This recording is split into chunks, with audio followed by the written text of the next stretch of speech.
트럼프의 압박으로 시작된 유럽의 재무장. 그런데 중무장에 나서는 이유가 한국 방산에는 위기를 불러올 것이란 전망이 계속해서 제기되고 있습니다. 이전부터 안보 무임승차론을 주장해온 트럼프는 나토 국가들이 돈을 내지 않으면 그들을 방어하지 않겠다고 말하고 있으며, 최근에는 유럽이 국내 총생산의 2% 이상을 방위비로 쓰지 않으면 미국은 나토에서 탈퇴하겠다는 충격 발언까지 남겼습니다. 워낙 강경하게 나오는 트럼프 탓에 유럽은 이유를 중심으로 군비 증강을 시도하고 있는데, 유럽이 방위비를 올리고 재무장을 하면 할수록 한국 방산이 비집고 들어갈 틈이 없다는 것이 위기론의 시발점입니다. 그도 그럴 것이 한국 방산의 대규모 유럽 진출은 러시아 우크라이나 전쟁으로 촉발된 유럽의 안보 위기가 깔려 있었습니다. 동유럽과 북유럽은 러시아와 인접하여 푸틴의 군사적 위협이 두려우나 독일, 프랑스, 영국 등 기존의 방산 강국들이 가진 생산 역량으론 막대한 수요를 따라잡을 수 없어 한국에도 수많은 기회가 찾아왔던 것인데요. 하지만 유럽이 재무장을 선언하며 독일 등의 방산 강국이 생산 역량을 높이고 경쟁력을 끌어올린다면 그만큼 한국의 입지가 좁아질 것이란 우려가 제기되고 있습니다. 게다가 며칠 전 EU는 총 8천억 유로, 하나 약 1258조 원 규모의 자본을 동원한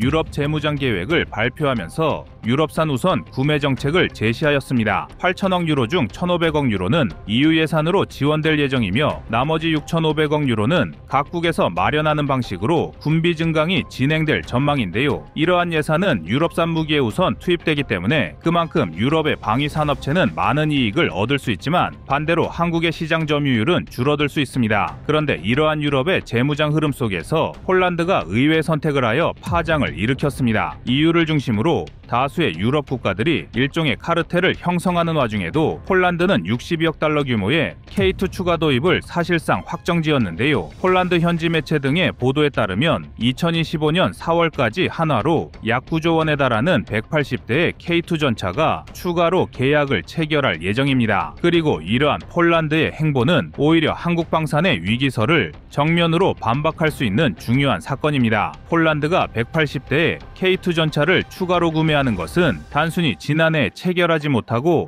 지연되었던 계약이 이제야 진행되는 것을 넘어 유럽 안보에 중요한 메시지를 던지고 있는데요. 그래서 준비했습니다. 오늘은 폴란드의 K2 2차 계약 소식을 통해 유럽의 재무장이 오히려 한국 방산에게 기회인 이유를 알려드리겠습니다.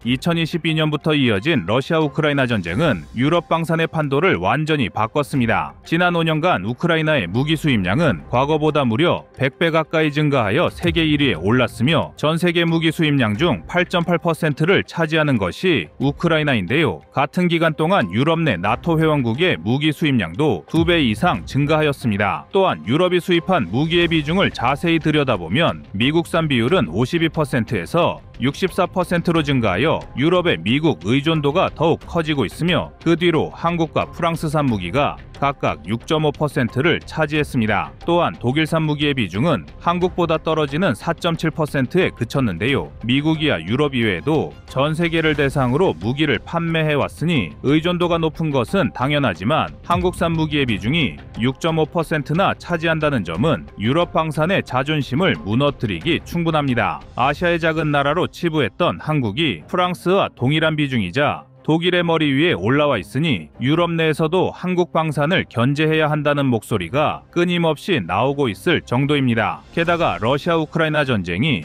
마무리 국면에 접어들면서 유럽이 몰락한 자신들의 방위 산업을 재건할 수 있는 시간적 여유를 확보했다는 일부 목소리도 있는데요. 유럽이 우크라이나를 지원할 무기 체계를 신속하게 생산하지 못하는 과정에서 한국 방산의 빠른 납기가 주목받았던 만큼 반대로 유럽이 방위 산업을 재건하게 되면 한국만의 장점을 상실하게 될 것이란 우려도 나오고 있습니다. 하지만 이러한 상황에서도 폴란드는 180대 K2 전차를 추가로 도입하며 한국 방산의 위기설을 잠재우고 있습니다. 한 가지 흥미로운 사실은 그동안 폴란드가 원했던 K2PL의 물량이 상당수 감소하고 1차 계약에서 도입했던 K2GF 물량이 크게 늘어났다는 점인데요. K2PL은 폴란드군의 요구사항을 반영하여 하드킬 능동 방어 장치와 드론 방어 장치 등을 탑재하고 폴란드 현지 기업에서 라이선스 생산 방식으로 제작, 납품될 전차였습니다. 하지만 문제는 K2PL을 생산하는 폴란드 업체가 비싼 가격을 제시하면서 폴란드군과의 협상이 지연되는 상황이 발생하였습니다. 하지만 계속해서 계약이 지연되면 폴란드는 그만큼 군의 전력 강화도 늦어지게 되며 양산 속도도 한국을 따라가지 못하기 때문에 가격과 군수 지원 등을 고려하여 일부 물량은 1차 계약과 동일한 K2GF를 구매하려 하는 것인데요. 폴란드가 이처럼 추가적인 전차 도입의 속도를 높이려는 이유는 오히려 러시아 우크라이나 전쟁이 끝나가기 때문입니다. 일부에선 러시아 우크라이나 전쟁이 끝나면 상대적으로 이전보다 유럽의 무기 소요가 줄어들 것이고 한국 방산의 수출도 줄어들 수 있다고 우려하지만 정작 동유럽에 위치한 나라들은 전력 강화에 더욱 속도를 높이려 하고 있습니다. 우크라이나가 러시아군과 전투를 벌이고 있을 때는 유럽과 러시아의 완충지대 역할을 해줄 수 있지만 우크라이나가 이대로 패전을 당하게 되면 이러한 완충지대조차도 할 수 없게 된다는 위기감이 점차 높아지고 있는 것입니다. 그러니 폴란드의 입장에서도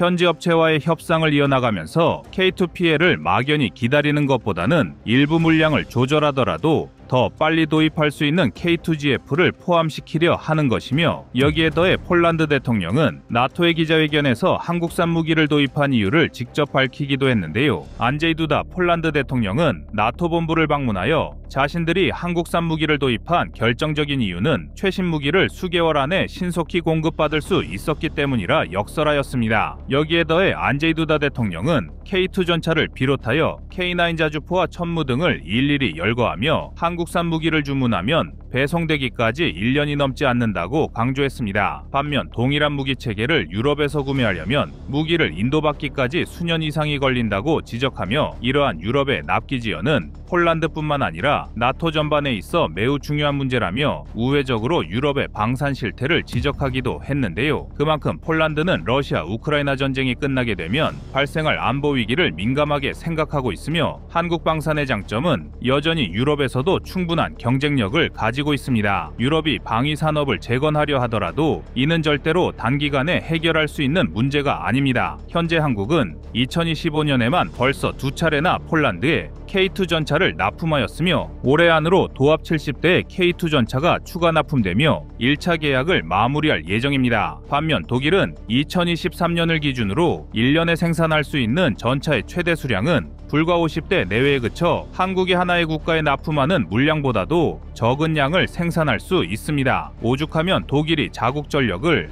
2004년 수준으로 회복하기 위해서는 전차 역량을 되찾는데 40년이나 필요하다는 분석까지 나왔는데요. 자국의 군사력을 끌어올리는 데만 40년이 필요하다는 독일의 전차 생산 속도가 단기간에 개선될 것이라 내다보는 전문가는 아무도 없습니다. 따라서 우크라이나라는 완충지대가 사라진 동유럽이나 핀란드처럼 러시아와 국경을 맞대고 있는 북유럽 등에서는 여전히 한국 방산의 도움이 매우 절실한 상황입니다. 따라서 한국은 이러한 나라들과 긴밀한 연합전선을 구축해야 합니다. 한국이 독일, 프랑스 등의 견제를 극복하기 위해서는 유럽 내 국가들과 우호적인 관계를 형성하고 상호 협력 체계를 구성함으로써 한국 방산이 견제의 대상이 아닌 협력의 대상이란 점을 더욱 확실히 할 필요가 있는데요. 이를 위해 현지 공장 설립이나 기술 이전 등을 적극적으로 활용하여 현지화 전략을 추진해야 한다는 목소리가 힘을 받고 있습니다. 결국 한국 방산에 도움이 필요한 나라들은 상대적으로 우수한 품질의 무기를 생산할 수 없고 공업 인프라가 부족한 동유럽 등이 많은데 공장 설립 등을 통해 상생을 추구해야 장기적인 시장 확보가 가능하다는 것입니다. 일례로 한국은 루마니아와의 K9 수출 계약 과정에서 현재 생산 공장을 건설하기로 결정했고 루마니아는 이러한 공장을 더 많이 활용할 수 있도록 레드백 도입을 검토하고 있습니다. 아직 레드백 도입이 확정된 것은 아니지만 현지 공장 설립을 통해 추가 수출의 발판을 마련했다는 점에서 현지화 전략이 한국 방산에 많은 도움이 된다는 것을 간접적으로 확인할 수 있었는데요. 더하여 기술 이전을 통해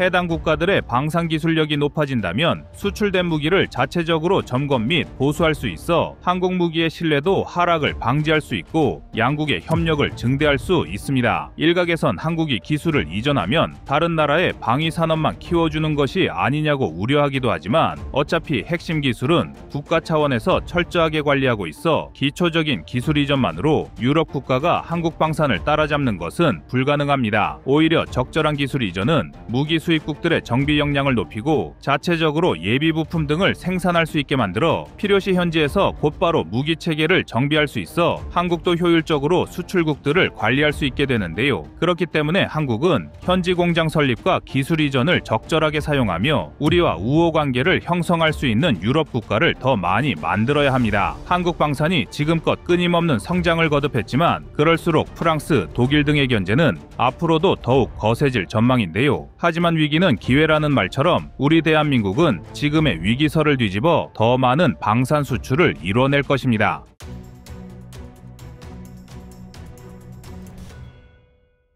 다음은 25년 3월 6일 폴란드 잠수함 보고서 영상입니다. 북유럽과 동유럽 등 도합 9개 나라가 인접해 있는 발트해는 최근 유럽 바다 중에서 가장 군사적 긴장도가 높아지고 있는 곳입니다. 특히 발트해는 러시아의 월경지인 칼리닝그라드주가 인접해 있으며 러시아는 발트해를 거쳐야만 외해로 나가는 해로를 확보할 수 있어 발트해를 둘러싼 유럽의 군사 긴장도는 해마다 상승하고 있습니다. 그리고 역시 발트해와 접해 있는 폴란드는 이러한 러시아의 군사력 확장이 두려울 수밖에 없습니다. 폴란드 해군이 보유한 주요 전투함은 도입 예정 수량까지 모두 합쳐도 호위함과 초기함이 10척에도 미치지 못하는 데다가 잠수함은 90킬로급 잠수함 한 척이 전부입니다. 공군이 F-35를 도입하고 육군이 K9과 K2, 천무를 대량으로 실전 배치한 것과 비교하면 폴란드 해군의 군 현대화 속도는 상당히 느린 편인데 이를 보완하기 위해 진행하는 잠수함 도입 사업이 오르카 프로젝트입니다. 투입되는 예산만 3조 원을 넘기는 오르카 프로젝트는 도합 3척의 신형 잠수함을 통해 폴란드 해군의 작전 역량을 증대하는 것이 핵심인데요. 최근 폴란드 내부에선 오르카 프로젝트에 참여한 방산업체 중 한국의 한화오션과 HD 현대중공업을 호평하는 보고서가 등장하였습니다. 해당 보고서에 따르면 한화오션은 무장 탑재 능력을, HD 현대중공업은 기술 협력 측면에서 높은 점수를 받고 있습니다.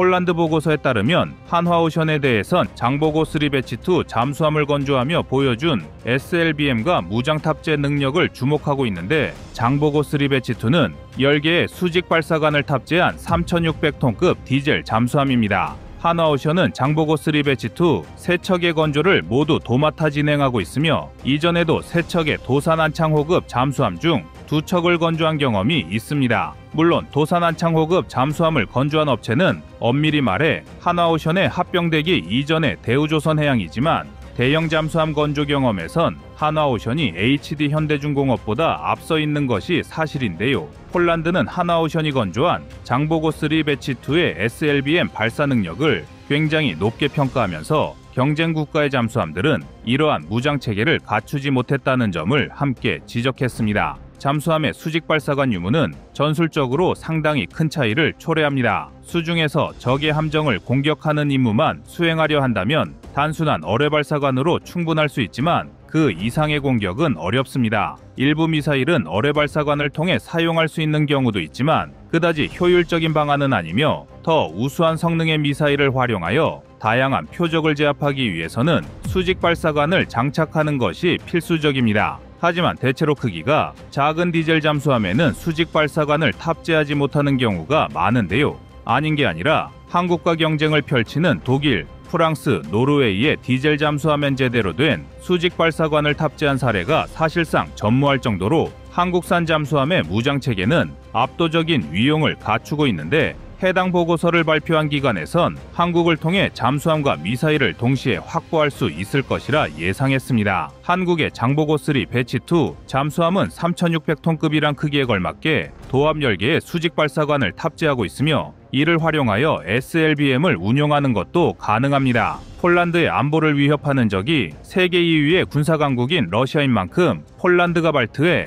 일대에서 러시아군의 군사 도발을 억제하기 위해서는 단연 강력한 무장 체계를 갖춘 장보고 3 배치2를 고려하는 것이 당연한데요. 덧붙여 보고서엔 한화그룹과 폴란드의 다른 방산 계약도 함께 언급되었는데 폴란드가 한화의 K9 천무를 도입하면서 적시에 무기를 납품한 것을 긍정적으로 평가하고 있습니다. 지상무기 체계 납품이 오르카 프로젝트와 직접적인 연관을 가진 것은 아니지만 신속한 납품에 대한 입증된 실적은 간과해선 안 될 핵심 요소라는 것이 해당 보고서가 말하는 점인데요. 하나오션이 무장체계 등에서 좋은 평가를 얻었다면 HD현대중공업은 기술 협력 측면에서 좋은 평가를 끌어냈습니다.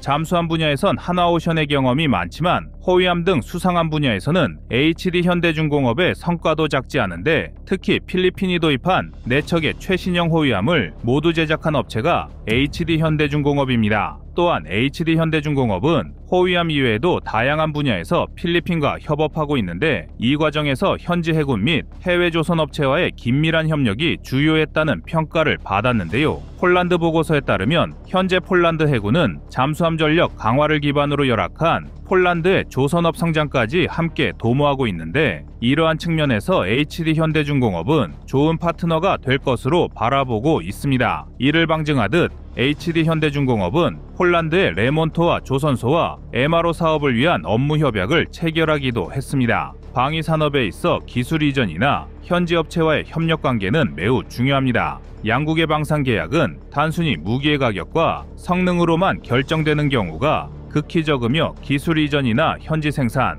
기타 절충교역 등 국가 간의 정치, 외교, 경제적 이해관계가 복합적으로 작용하는 경우가 훨씬 더 많습니다. 따라서 폴란드가 한국 방위 산업의 장점으로 기술 협력 분야를 강조하고 있는 것은 향후 우리 정부와 방산업계가 폴란드와의 수출 협상에서 경쟁업체보다 유리한 위치를 선점할 수 있는데요. 이처럼 한화오션과 HD현대중공업은 각기 나름의 장점으로 폴란드의 호평을 끌어냈으며 더욱 놀라운 사실은 여기서 끝이 아닙니다. 한국 방산의 성장을 두려워하는 유럽 방산을 긴장하게 만들 소식은 또 있습니다. 지난 호주 호위함 사업에서 과도한 출혈 경쟁으로 고배를 마셨던 한화오션과 HD현대중공업이 아예 원팀 전략을 내세우며 폴란드와 캐나다 잠수함 사업을 진행하겠다는 반가운 소식이 전해진 것입니다. 지난 2025년 2월 25일 방위사업청은 한화오션, HD현대중공업과 함정 수출 사업 원팀 구성을 위한 양해각서를 체결했다고 밝혔습니다. 향후 한화오션은 잠수함, HD현대중공업은 수상함 분야를 주도하되 이와 동시에 나머지 분야에서는 상대 기업을 지원하는 방식으로 체결된 이번 양해각서는 앞으로 우리 대한민국이 과도한 내부 경쟁으로 인해 해외 사업 수주를 실패하는 일을 반복하지 않겠다는 의지를 대외적으로 보여준 것입니다. 사실 두 기업은 호주 호위함 사업 이전부터 KDDX 사업자 선정을 두고 기술 유출 등을 문제로 양사가 서로를 고발하는 등 감정의 골이 깊어졌는데요. 이것이 결국 호주 호위함 사업에서 상호 간의 지나친 비방으로 이어지며 일본에 밀려나는 결과를 불러왔습니다. 반면 일본은 미쓰비시, 중공업을 필두로 여러 업체가 하나의 컨소시엄을 구축하고 관련 기관에서 전폭적으로 지원을 아끼지 않는 연합 전선을 구축하여 최종 후보에 오를 수 있었습니다. 그러나 한국 방산에게 실패란 한 번으로 충분합니다. 우리 대한민국은 이러한 결과를 더는 만들지 않겠다는 의지로 두 방산업체가 상생을 도모하는 결단을 내렸고 폴란드의 오르카 프로젝트에서는 얼마든지 연합전선을 구축하여 양사의 장점을 최대한 발휘할 수 있도록 최선을 다할 예정인데요. 앞으로는 해양방산 분야의 시장을 장악하는 것이 더욱 중요해지고 있습니다. 세계 각지에선 해양을 둘러싼 군사분쟁과 갈등이 점차 고조되고 있으며 이에 따라 많은 나라들은 해군 전력을 강화하고 신규 함정을 도입하며 대응 전력을 구상하고 있습니다. 다시 말해 잠수함을 비롯하여 수상함 등 각종 전투함의 수출 규모는 계속해서 증가할 것이라 쉽게 예상할 수 있으며 2025년 예정된 주요 잠수함 수주 사업만 하더라도 최대 100조 원에 육박할 것으로 추정됩니다. 또한 함정은 도입 후 30에서 40년 정도의 수명 주기 동안 지속해서 유지와 보수 작업을 거치기 때문에 한번 수출에 성공하면 부가적으로 발생하는 경제적 이익까지 뒤따라옵니다. 그렇기 때문에 더더욱 2025년의 잠수함 수출 성과가 기대를 받고 있는데요. 폴란드에서 등장한 보고서의 호평처럼 한국 방산업체가 폴란드 시장을 휩쓸고 잠수함의 본가인 유럽의 콧대를 완전히 눌러놓기를 응원하겠습니다. 이상 꺼리튜브의 두 번째 미션이었습니다.